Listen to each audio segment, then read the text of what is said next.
Morning students. अब हम लोग आज पढ़ेंगे क्लास 8 में एग्रीकल्चर मैनेजमेंट में 6th स्टेप हार्वेस्टिंग।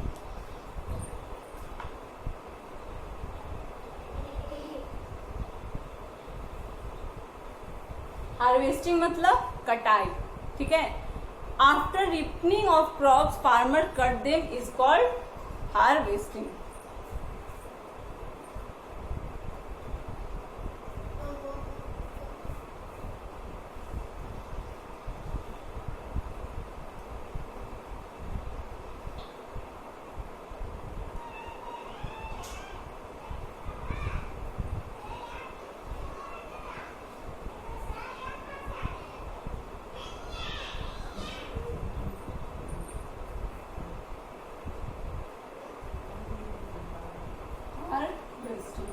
मतलब जब क्रॉप्स है जो पक जाता है उसके बाद फार्मर जो क्रॉप्स को काटते हैं उसे हम लोग बोलते हैं हार्वेस्टिंग, ठीक है।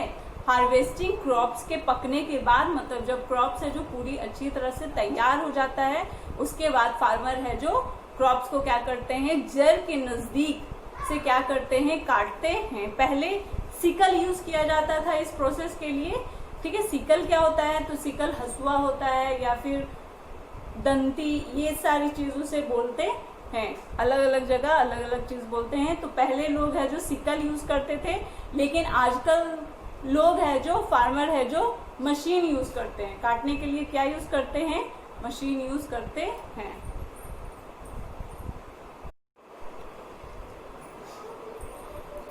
अब हम लोग क्या पढ़ेंगे, थ्रेशिंग।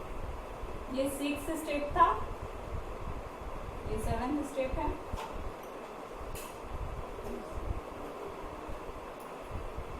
थ्रेशिंग में क्या होता है, जब क्रॉप्स है जो फार्मर है जो काट कर अपने घर पे ले आते हैं तो उसके बाद है जो फार्मर क्या करते हैं, हार्वेस्टेड क्रॉप्स को उसके मॉइस्चर को सूखने के लिए कुछ दिन है जो छोड़ देते हैं।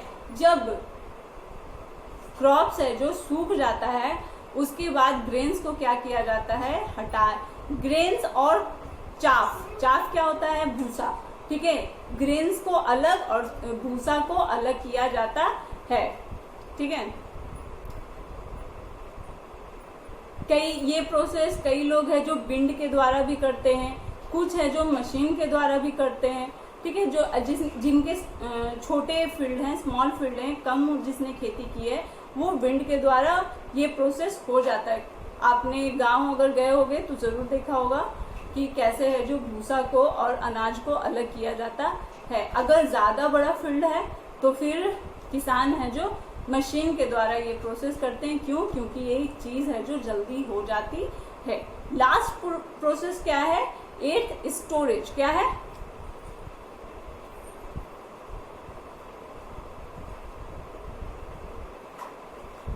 स्टोरेज। अब लास्ट प्रोसेस में क्या होगा कि सारा प्रोसेस हो गया, हमने क्रॉप्स को ग्रेन्स को अलग कर दिया, सब कुछ।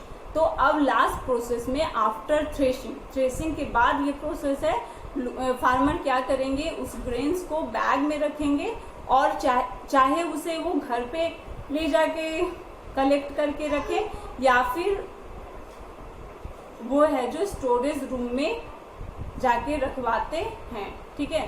तो ग्रेन्स तो अपन इंसान है जो उसे यूज करेंगे। और चाफ का क्या होता है कि चाफ है जो एज अ फूडर, मतलब जानवर है जो उसे खाने के यूज में किसान है जो लेते हैं, क्योंकि ज्यादातर किसान है जो गाय भैंस का पालन, जानवरों का पालन करते हैं। तो जानवर है जो जानवर के लिए वो क्या हो जाता है, फूडर हो जाता है, ठीक है। तो लास्ट प्रोसेस हमारा क्या होता है, स्टोरेज, ठीक है।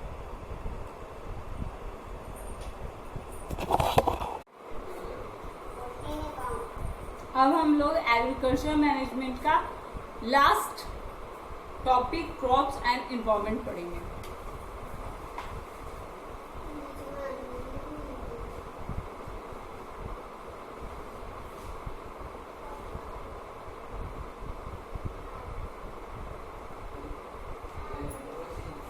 इसमें हम लोग ये देखेंगे कि क्रॉप्स और एनवायरनमेंट कैसे एक दूसरे को अफेक्ट करते हैं।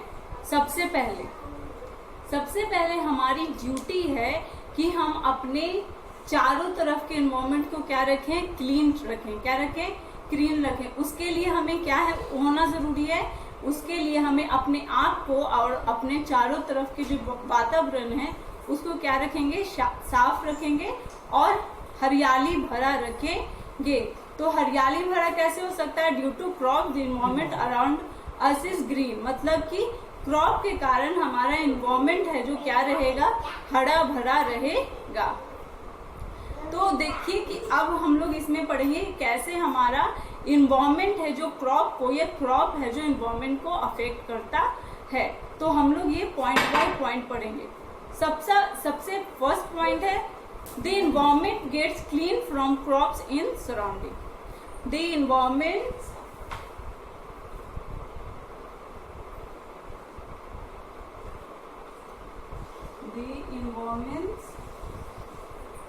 गेट क्लीन, मतलब इसके कहने का मतलब क्या है कि हमारा इन्वायरमेंट है जो क्लीन रह सकता है, किसकी वजह से, हमारे क्रॉप्स की वजह से जो हमारे चारों तरफ हैं।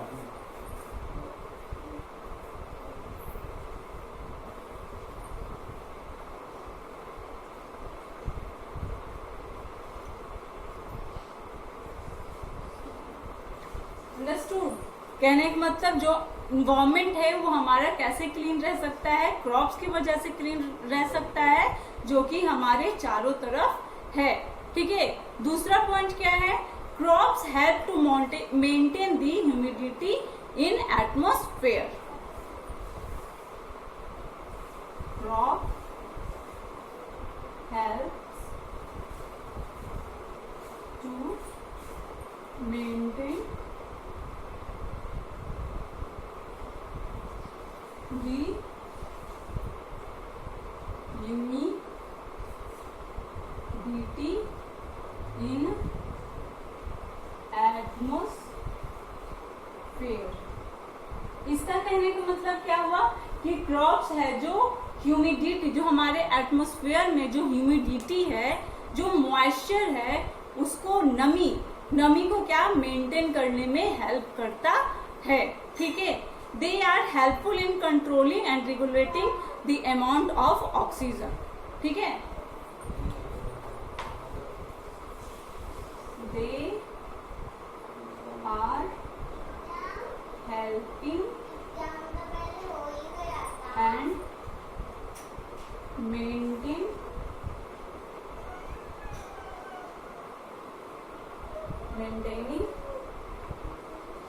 the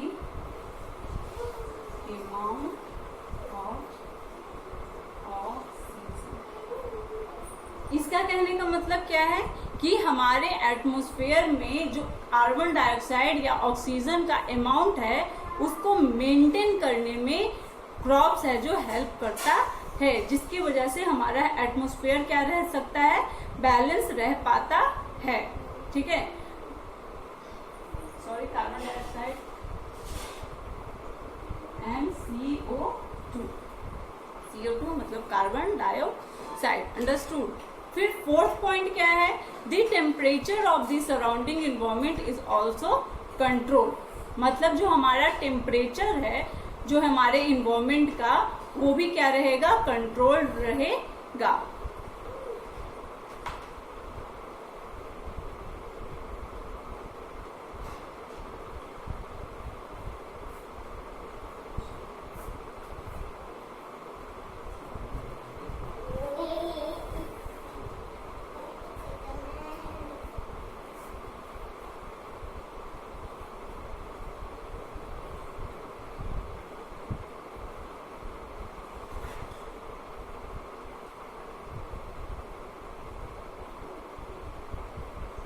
क्या रहेगा कि जो हमारा टेम्परेचर है एनवायरमेंट का वो क्रॉप की वजह से क्या रहेगा, कंट्रोल में रहेगा। और क्रॉप क्या करता है, they protect the upper fertile layer of soil.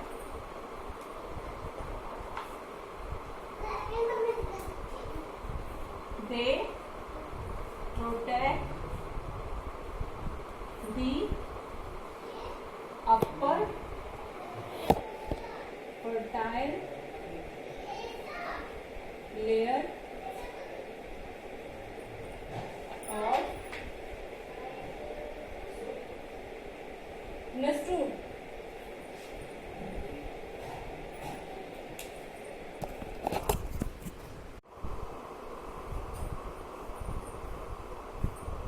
इसका मतलब क्या हुआ, they protect the upper fertile layer of the soil.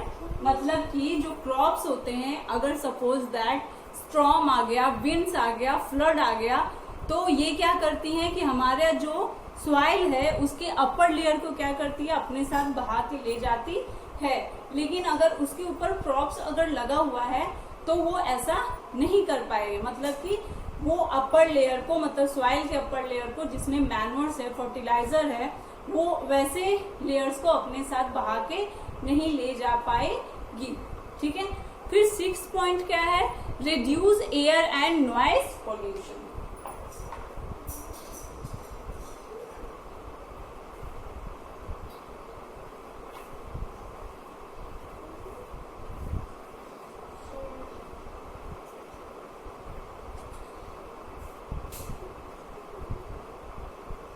Noise pollution मतलब क्रॉप्स क्या कर सकती है, एयर्स और नॉइज पॉल्यूशन को क्या कर सकती है, कम कर सकती है। और सबसे लास्ट में, लास्ट क्या है, 7th है, provide life and safety to animal.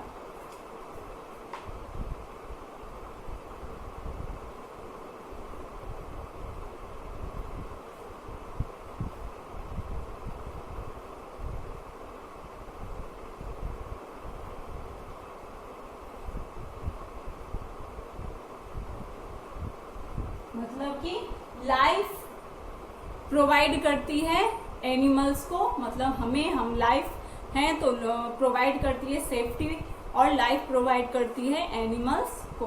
हम लोग एनिमल्स के कैटेगरी में ही आ रहे हैं तो इसीलिए बोला जा रहा है कि वो क्या करती है, क्रॉप्स क्या करते हैं, लाइफ और सेफ्टी प्रोवाइड करते हैं। ये इस चैप्टर का लास्ट टॉपिक था। ये चैप्टर अब खत्म हो गया है। अब हम लोग नेक्स्ट क्लास में नेक्स्ट चैप्टर पढ़ेंगे। Thank you.